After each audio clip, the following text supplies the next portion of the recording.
It's been a busy political year, so let's take some time to look back and ahead with Matthew Hexter, who worked for Labour MPs and co-presents the Welsh Political Podcast. Hiraeth, and let's start with strikes. You know, we're seeing it in Wales as we are seeing it in England and Scotland, Northern Ireland as well.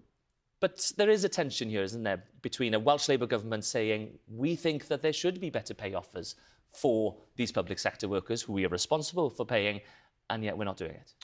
Well, I think everybody in the Labour movement and the Labour Party would like to see nurses in this case, but other public sector workers receive these inflation matching or above inflation pay rises. But unfortunately, in Wales, we are very limited in terms of the financial levers we have available to raise that money in order to provide those pay rises. And as been raised by the other parties, the idea of raising taxes at this particular time is a very difficult thing to do, obviously, in the context of the cost of living crisis. So it's an unenviable position for any of the governments across Wales.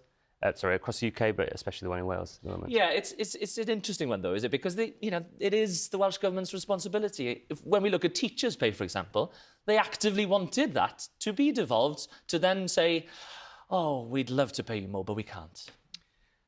Like I said, an unenviable position completely. And in terms of accountability, like the First Minister just said, of course, Welsh Government are accountable for the choices they make, but I think that does have to be considered in the context, and that is the context that, as Rebecca Evans said this week with her draft budget, this is the toughest budget ever made in the history of devolution. So it's tough financial choices all around.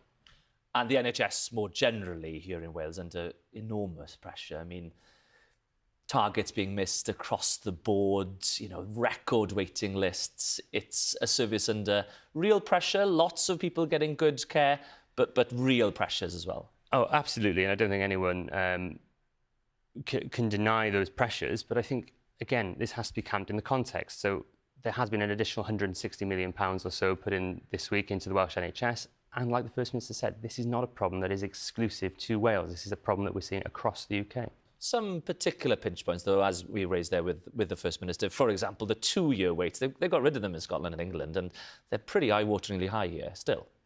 Yeah, and that the figures speak for themselves in that case, James, but again, I think, like the First Minister said, they are coming down, and there is additional monies going into the NHS now, and it's already, the Welsh NHS budget is already over half the Welsh Government budget, so it's very difficult to see what more could be done. Some interesting comments from the Deputy Leader of Welsh Labour, Caroline Harris, to ITV recently, saying she's not supportive of the idea of policing being devolved to the Senedd, despite it being party policy in Wales for quite some time. What do you think those comments tell us about tensions between maybe Welsh Labour MPs and Welsh Labour Senedd members? I think tensions is possibly too strong a word. There's undoubtedly differences of opinion on policy in some places, but I also think you shouldn't necessarily think of the Welsh PLP as being of one mind on everything.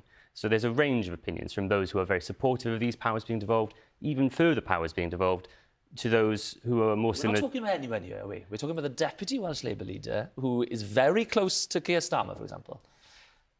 Sure, but as a Welsh MP, Caroline Harris will follow follows the whip of the Westminster group. Many of the whips in Westminster are Welsh themselves, so they'll follow the policy position of the UK party, and that will be developed through the Brown Commission report.